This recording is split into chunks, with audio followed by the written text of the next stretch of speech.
আল্লাহ বলেন ওয়াত্তিন ওয়াজ্জাইতুন ওয়াতুরি সিনিন ওয়াহাদাল বালাদিল আমিন। আল্লাহ বলেন তিনের শপথ নিলাম, ওয়াজ্জাইতুন জৈতুনের শপথ নিলাম, ওয়াতুরি সিনিন সিনাই উপত্যকায় অবস্থিত তুর পর্বতের শপথ নিলাম, ওয়াহাদাল বালাদিল আমিন বালাদে আমিন তথা মক্কা নগরীর নামে শপথ নিলাম। মহান আল্লাহ রাব্বুল আলামিন চারবার শপথ নিয়ে একটা কথা বলতেছেন। প্রশ্ন আসে, আল্লাহ শপথ নেওয়া লাগে না, তারপরেও শপথ নিলেন কেন? মহান আল্লাহ রাব্বুল আলামিন একটা জরুরি গুরুত্বপূর্ণ কথা বলার আগে দিয়া অ্যাটেনশন বা মনোযোগ আকর্ষণ করার জন্য চারবার কসম খান। আমার আল্লাহ বলেন তিনের শপথ নিলাম, জৈতুনের শপথ নিলাম, সিনাই উপত্যকায় অবস্থিত তোর পর্বতের নামে শপথ নিলাম, বালাদে আমিন তথা মক্কা নগরীর নামে শপথ নিলাম।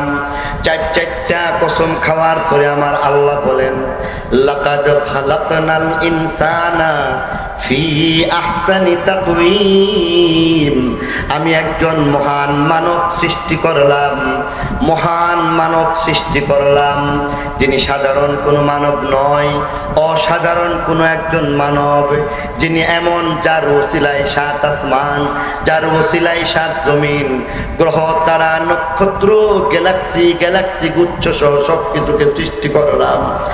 লাকাদ খালাকনাল ইনসান, সেই মহামানবকেই আমি আল্লাহ রাব্বুল আলামিন সৃষ্টি করলাম ফি আহসানি তাকওয়িম, সুন্দর করে বানাইছি। মর্মটা বললাম, এই মহান মানবকে আমি আল্লাহ রাব্বুল আলামিন অত্যন্ত সুন্দর করে বানাইছি। সুন্দর কেমন করে বানাইছেন? শামাইলের একটা বর্ণনার মধ্যে পাওয়া যায়। আল্লাহ নবীর সিরত, আল্লাহ নবীর সুরত, একটা হচ্ছে সুরত আরেকটা হচ্ছে সিরত, একটা হচ্ছে আল্লাহ নবীর অবয়ব, আরেকটা হচ্ছে আল্লাহ নবীর আদর্শ আখলাক। আল্লাহ নবীর সুরত এটা যেমন সুন্দর ছিল, আল্লাহ নবীর সিরত এটাও বড় চমৎকার ছিল, যা বলে কেউ কোনোদিন শেষ করতে পারে নাই, পারবেও। কথা বলেন, আপনারা গুসা দিয়ে লাইছেন মনে হইতেছে। মেহরবানি করে উত্তর দিবেন, উত্তর দিলে আমি অসুস্থ অবস্থায় বয়ান করতেছি, অন্তত 2-4টা ওষুধ তো খায়া তারপরে আসছে, তিনটা ঔষধ ব্যবহার করে তারপরে আপনাদের সামনে আসছি। এখন এই গরম আপনারা কষ্ট করতেছেন সন্দেহ নাই, এই কষ্টটা কার জন্য করতেছেন? আওয়াজ দিয়া বলতে হবে কার জন্য করতেছেন। এখানের মধ্যে আরাম আর গরমের কোনো কথা নাই, বরং এখানের মধ্যে আল্লাহর জন্য আমরা সকলেই একমত, ঠিক কিনা ধরে বলেন? তাহলে একটু কথা, একটু ঘাম, সাহাবায়ে কেরাম তো রক্ত ঝরাইছে, আর আমরা ঘাম ঝরাইতে পারুম না? কথা কন না কেন? তাহলে আজকে কিছু ঘাম ঝরবে, তারপরও বয়ান শেষ করে দোয়া নিয়ে যাইতে রাজি আছি তো ইনশাআল্লাহ? সবাই রাজি? তাহলে আমি আপনাদের একটু সহযোগিতা চাইবো। আপনারা আমার প্রশ্নের উত্তর দিলে আমার কষ্টটা কম লাগবে, আর উত্তর না দিলে আমার কষ্টটা বেশি হইবে। অতএব আপনারা, আমি মনে করেন নিজ বাড়িতে পরবাসী, কারণ আমাদের দাদার বাড়ি তো নরসিংদী, যদিও এখন ব্রাহ্মণবাড়িয়াতে মানুষ বলে, এই কারণে বলা হয় নিজ বাড়িতে প্রবাসী হয়ে গেছি।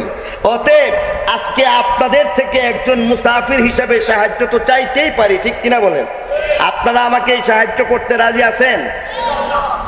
বলতেছিলাম লাকাদ খালাকনাল ইনসানা ফি আহসানি তাকওয়িম, আল্লাহর নবীকে সুন্দর করে বানাইছেন। কেমন সুন্দর? সুরতটাও সুন্দর, সিরত বা আদর্শ এটাও সুন্দর। আল্লাহ বলেন লাকাদ খালাকনাল ইনসানা ফি আহসানি তাকওয়িম, আল্লাহর নবীর সুরত বড় সুন্দর বানায় দিয়েছেন। আল্লাহর নবীর সুরত কত সুন্দর, বরকতর হয়ে গেছে। কিতাবের মধ্যে লেখা হয়েছে রাসুহু মিনাল বারাকাহ, বরকতের খনি দিয়া আল্লাহ নবীর মাথা মুবারককে বানায়। রাসুহু মিনাল বারাকাহ, বরকতের খনি দিয়া মাথা মুবারককে আমার আল্লাহ নবীজির মাথা মুবারককে সৃষ্টি করা হয়েছে। আইনাইহি মিনাল হায়া, লজ্জাশীলতার মাধ্যমে দুইটা চক্ষু যুগল বানাইছেন। আল হায়াউ শুবাতুম মিনাল ঈমান, ঈমানের বিরাট একটা শাখার নাম হইতেছে লজ্জা।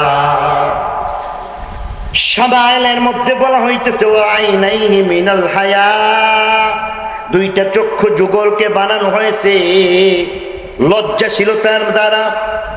শাফাতাইহি হামদ সানা, এর খনির দ্বারা দুইটা ঠোঁট যুগলকে সৃষ্টি করা হয়েছে। লিসানুহু মিন যিকরিল্লাহ,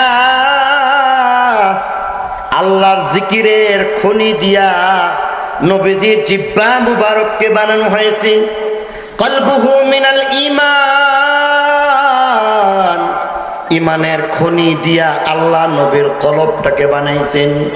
ইয়াদাইহি মিনাস সাখাওয়া, দানশীলতার মাধ্যমে দানশীলতার খনি দিয়া দুইটা হাতকে আমার আল্লাহ নবীর দুইখানা হাতকে সৃষ্টি করেছেন।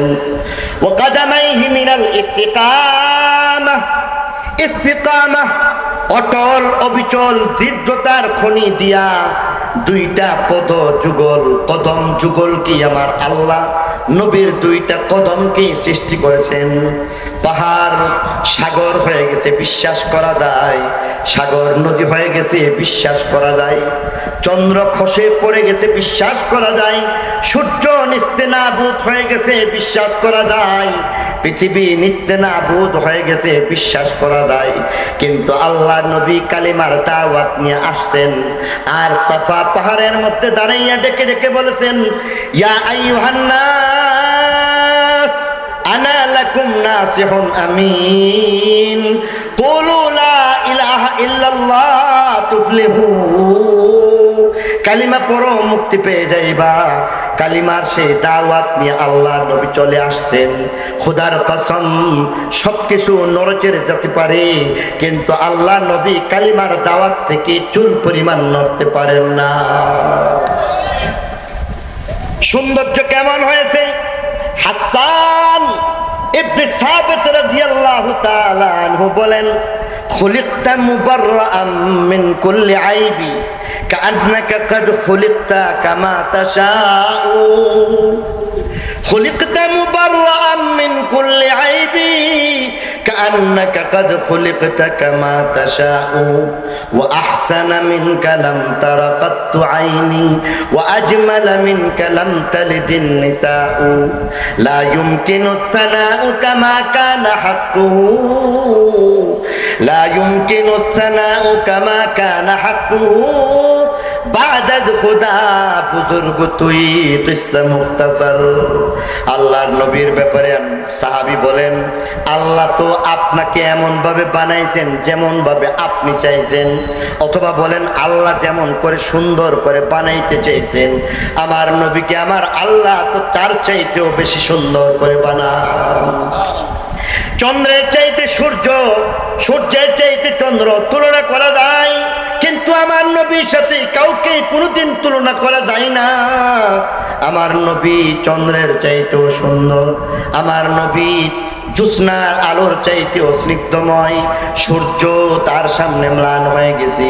আল্লাহর নবী যিনি কিনা এমন, হযরত ইউসুফ নবীর চেহারা দেখার কারণে দেখা গেছে মিশরের রমণীগণ কসম খেয়ে খেয়ে বললেন, হাত কেটে ফেললেন আর কসম খেয়ে খেয়ে বলতে শুরু করলেন, ওয়াকুলনা হাশা লিল্লাহি মা হাদা বাশারা ইন হাদা ইল্লা মালাকুন কারীম। এটা মানুষ না। ইউসুফ নবীকে দেখে দেখে বলেন, এটা মানুষ না, এটা নূরের তৈরি কোনো একটা ফেরেশতা হয়ে যাইবে। আর বেহিসের মধ্যে থেকে কখন আঙ্গুল কেটে ফেলেছি তাদের খবর নাই। বলে সুবহানাল্লাহ।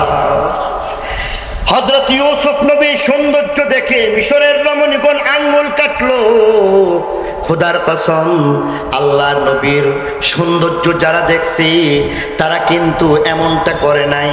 কারণ ইউসুফ নবীর সৌন্দর্যে মুগ্ধ হয়ে মিশরের নারীরা কসম খাইল, আঙ্গুল কেটে ফেললো, ঈমান আনতে পারে নাই। আমার নবীর সুন্দর চেহারা যে একবার দেখতে পারছি, প্রথমে তার নুরানি চেহারা দেখার সাথে সাথে বলেছেন, আশহাদু আন্নাকা রাসূলুল্লাহ, আশহাদু আন্না মুহাম্মাদান আবদুহু ওয়া রাসূলুহু। মানব দেখে দেখে সাক্ষ্য দিয়েছেন, পাথর সাক্ষ্য দিয়েছেন, আশহাদু আন্নাকা রাসূলুল্লাহ। গুই সাপ সাক্ষী দিয়া বলেছেন, আশহাদু আন্নাকা রাসূলুল্লাহ। মরা মানুষটা জীবন্ত হয়ে সাক্ষী দিয়া বলেছেন, আশহাদু আন্নাকা রাসূলুল্লাহ। এমন ভাবে সাক্ষী দিয়া সর্বপ্রথম ঈমান আনলেন। আর ঈমান আনার পরে কেবল আঙ্গুল না, বরং নবীর জন্য নিজের গলা কাটায় দেওয়ার জন্য প্রস্তুত হয়ে গেছে, শহীদ হয়ে গেছে। হুসনে ইউসুফ, ইউসুফের সৌন্দর্যে মুগ্ধ যারা তারা ঈমান আনে নাই। আল্লাহ নবীর সৌন্দর্যে মুগ্ধ যারা তারা ঈমান আনে, গলা পর্যন্ত কাটায় দেয়। সৌন্দর্যের প্রশ্নে তার মতো আর কেউ হয় না। এই কারণে কবি বলেন, ये फूल न होता तो कलियों का तबस्सुम भी न होता, ये गुल न होता तो बुलबुल का तरन्नुम भी न होता। रुखे मुस्तफा है वो आईना कि अब ऐसा दूसरा आईना, न हमारे बस्मो ख्याल में न दुक्काने आईना साज में। যার কথাটাই আমার আল্লাহ কোরআনের মধ্যে বলেন, তিনের শপথ নিলাম, জাইতুনের শপথ নিলাম, সিনাই উপত্যকায় অবস্থিত তুর পর্বতের শপথ নিলাম, ওয়াহাদাল বালাদিল আমিন, বালাদে আমিনের শপথ নিয়ে বললাম, লাকাদ খালাকনাল ইনসানা ফি আহসানি তাকওয়িম। নবীর মতো সুন্দর আর কেউ হতে পারে না। লাকাদ খালাকনাল ইনসানা ফি আহসানি তাকওয়িম। এতক্ষণের আলোচনা নবীর অবয়ব সুন্দর, ঠিক কিনা বলেন? নবীর মতো কি চন্দ্র? কথা বলেন। চন্দ্র বেশি সুন্দর? সূর্য বেশি সুন্দর? গাছগাছালি সুন্দর? বাগানের ফুল কি তার সামনে কিছু? কিছুই না, ঠিক কিনা জুড়ে বলেন? সবকিছু তুচ্ছ থেকে তুচ্ছ হয়ে যায় তার সৌন্দর্যের সামনে, সবকিছু ম্লান। পক্ষান্তরে এবার বলা হইতেছে নবীর সিরত দেখো।